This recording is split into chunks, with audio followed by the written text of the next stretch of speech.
este sector hablaremos de los productos transgénicos y nos acompaña un científico francés, el doctor Alexander de Cochecourt. Doctor, qué gusto, bienvenido, buenas noches. Buenas noches, muchas gracias por invitarme. Transgénico, exactamente de qué estamos hablando, porque hay bandos a favor y bandos en contra. Quisiéramos saber en cuál de los dos nos vamos a ubicar. Pero ¿qué es un producto transgénico? Bueno, antes de ser el producto mismo, se habla de la planta transgénica. De esa planta transgénica se va a dar el producto. La planta transgénica es una planta en la cual se ha introducido en un laboratorio un gen, es decir, un mensaje genético ajeno que viene de otro organismo y se le ha integrado en el genoma, es decir, la suma de los cromosomas de la planta, ese gen ajeno, para dar a la planta esa un carácter nuevo. ¿Ese gen puede ser de animal o tiene que ser vegetal, tiene que ser una planta también? Ese gen puede ser de cualquier otro organismo, puede ser de otra planta, puede ser de bacteria, puede ser de animal. Lo más importante no es el origen del gen, es la función que tiene ese gen. Eso es lo importante. ¿Hasta dónde han llegado los experimentos?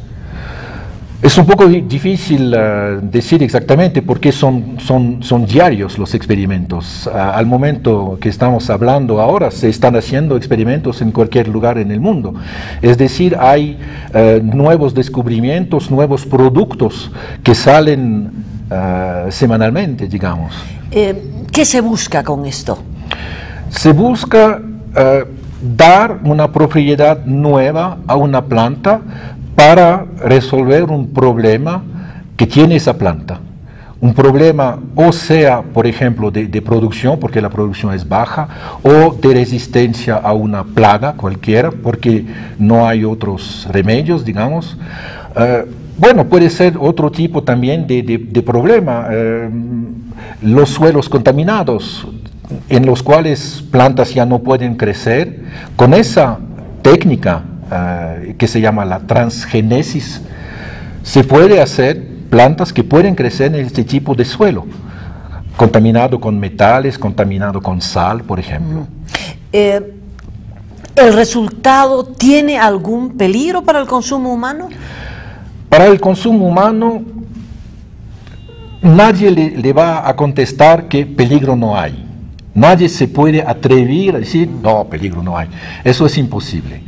Cualquier cosa de que se trata, hasta comida muy tradicional. Por ejemplo, hay gente alérgicos a la frutilla, por ejemplo. Otros no le hacen ningún daño. Pero me refiero que como resultado de esta intervención del hombre en la genética de las plantas, se produzcan, bueno, resultados no esperados y que eso esté en el mercado. Justamente, digamos, el resultado no esperado no se produce, porque hay ¿cómo decir? Hay un control en laboratorio, un control, me imagino. sí, hay un control muy estricto en los laboratorios donde se hace esas plantas, se hacen análisis de todo tipo, genéticos, bioquímicos. Pero tal vez entonces resultados o consecuencias secundarias, como dirían los médicos. Bueno, eso justamente es el tipo de pregunta a la cual es muy difícil contestar, porque se necesita muchos análisis sobre los consumidores, es decir, estos productos tienen que ser consumidos por bastante gente y durante bastante, o animales en los laboratorios, como los ratones, por ejemplo, durante bastante tiempo, o que sean numerosos estos animales. Y solo el resultado de esos experimentos pueden decir si sí o no hay algunos efectos no deseables. Doctor, en América Latina se abrió un gran debate, especialmente en relación a la soya. Argentina está produciendo soya transgénica, en Bolivia recién se ha empezado esto y hay mucho prejuicio en relación a que esto puede o dañar produciendo efectos de esterilidad en el suelo o dañar como resultado a quienes consuman estos productos. ¿Qué se sabe en realidad? Bueno, la soya transgénica, por ejemplo, sí es cierto que solo hace pocos años que se cultiva en Bolivia, pero esa planta, la soya transgénica, existe desde hace bastante tiempo. Está cultivado muchísimo en Argentina, Paraguay, Brasil, pero también en los Estados Unidos desde hace años y años. Y eso quiere decir que seguramente casi el mundo entero ha consumido soya transgénica, porque el producto, la lecitina, por ejemplo, de soya, que sale de la soya, es un aditivo de los alimentos que se encuentra en muchos alimentos. Pero en relación con la tierra, digamos, con el cultivo mismo de esa soya, el problema ahí... Puede haber un problema, eso estoy de acuerdo, pero no pienso que es un problema directamente relacionado al hecho que la soya cultivada sea una soya transgénica. Para mí el problema es mucho más relacionado a la monocultura, es decir, utilizar una gran superficie con una sola planta. Eso es mucho más, digamos, dañino y no necesario, además. ¿Su opinión en general es favorable a las plantas transgénicas? Digamos, antes de todo, hay que decir que las plantas transgénicas son el resultado de la aplicación de una tecnología que se llama la ingeniería genética, y esa tecnología se debe manipular, como toda nueva tecnología, con cuidado. No va a resolver los problemas, todos los problemas, seguramente no. Pero es una nueva tecnología que ha mostrado que puede ayudar en ciertas circunstancias a resolver problemas que en otras formas no pueden ser resolvidos. ¿Cómo qué, por ejemplo, doctor? Como por ejemplo, ciertas resistencias a enfermedades de plantas debidas a virus. Es muy difícil en las plantas luchar contra ese tipo de enfermedad. No es como para los humanos, donde hay remedios. Para los humanos usted sabe que este tipo de remedio es muy caro. Y claro, ningún productor, ningún campesino puede hacer tratamientos en los campos con productos carísimos. Así que en general la solución cuando las plantas están enfermas con virus es cortar las plantas y quemarlas para evitar que el virus se propague. Se propague, exactamente. Hay soluciones posibles utilizando la biodiversidad. Es decir, que en ciertas plantas de la misma familia que la que se está cultivando y que está enferma, puede haber genes de resistencia contra el virus, pero a veces no. Y es el caso de la papaya, por ejemplo. La papaya es muy sensible a un virus. No le voy a dar el nombre del virus, es un poco bárbaro, y además no lo conozco en español. Pero es un virus muy dañino y realmente puede acabar con un cultivo de papaya en muy pocos años. Y es lo que sucedió, por ejemplo, en Hawái. Y se hizo una planta de papaya transgénica resistente al virus. Y cuando usted ve la comparación entre la papaya normal, digamos, enferma y que muere rápidamente, y la papaya transgénica que crece al lado, el virus siendo presente y no le hace nada. A la papaya no, pero y al ser humano, al que lo consume, ¿cuál es el resultado? Nada, no le hace no le hace nada. ¿Por qué cree que hay tanta oposición a los cultivos transgénicos? ¿Por qué hay tanto miedo? Esto de incorporarle genes de animales a una planta es como a natura, ¿no? Bueno, hay que decir que hasta ahora no hay ninguna planta cultivada transgénica que está utilizando genes animales.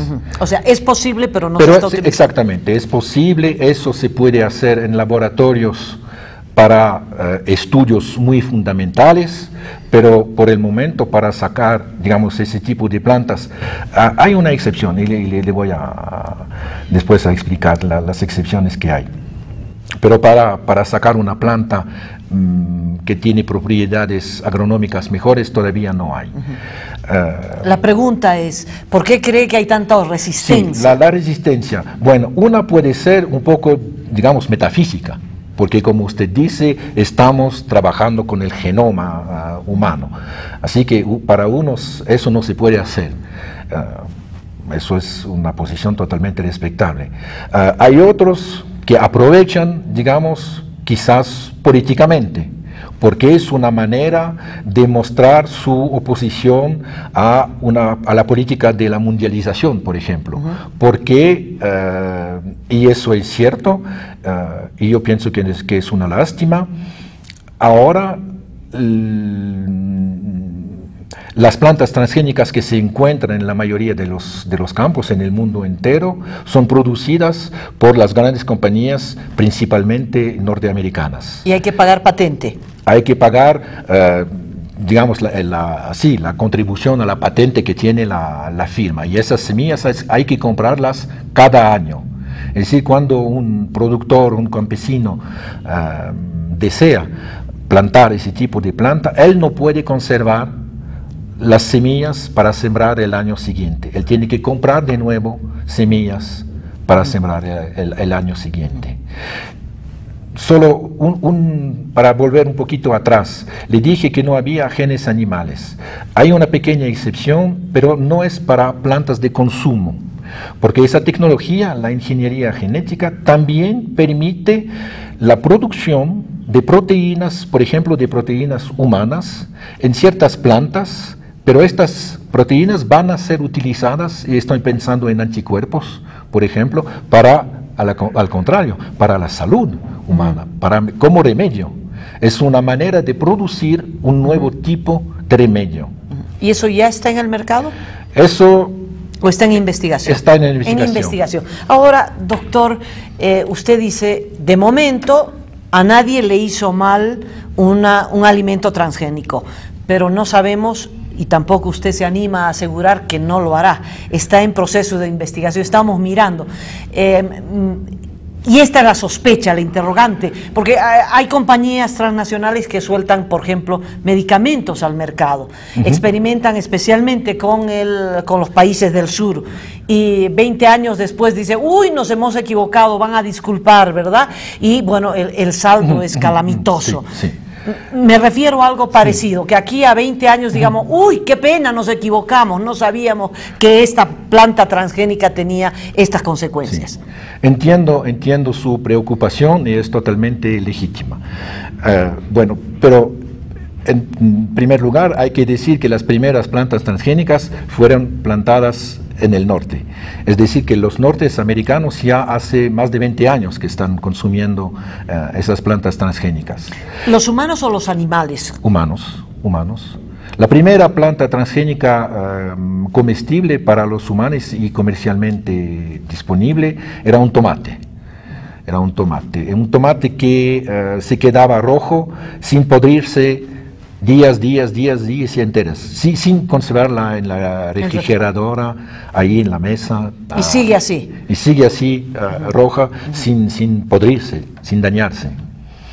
Y también otra cosa quisiera decir, es cierto que hace unos 20 años que se comercializan las plantas transgénicas. Es cierto, de un lado se puede considerar como un tiempo un poco corto, que las consecuencias pueden suceder quizás más tarde, pero al mismo tiempo hubo durante estos 20 años ya miles de millones de consumidores. De momento usted dice, en estos 20 años de experiencia con los transgénicos, no hay un demandante, no hay una demanda contra alguna compañía. No. No, eso es lo categórico. ¿Usted recomendaría desarrollar estos productos? Mi posición no es decir sí hay que utilizar o no, sobre todo no utilizan. Yo quiero, digamos, mi posición es mucho más caso por caso, analizando bien el problema, controlando bien lo que se está haciendo y claro, es la primera pregunta, ¿es realmente necesario hacerlo? No hay otra solución, que puede ser una solución política también. Pero en ciertos casos no hay que descartar esa tecnología. Doctor Koshko, muchas gracias por su visita, por sus explicaciones. Lo esperamos la próxima. Sería con mucho gusto y muchas gracias por haberme invitado y poder explicar un poco de lo que se trata con los transgénicos. Bueno, nosotros seguimos y aquí viene el avance del próximo sector.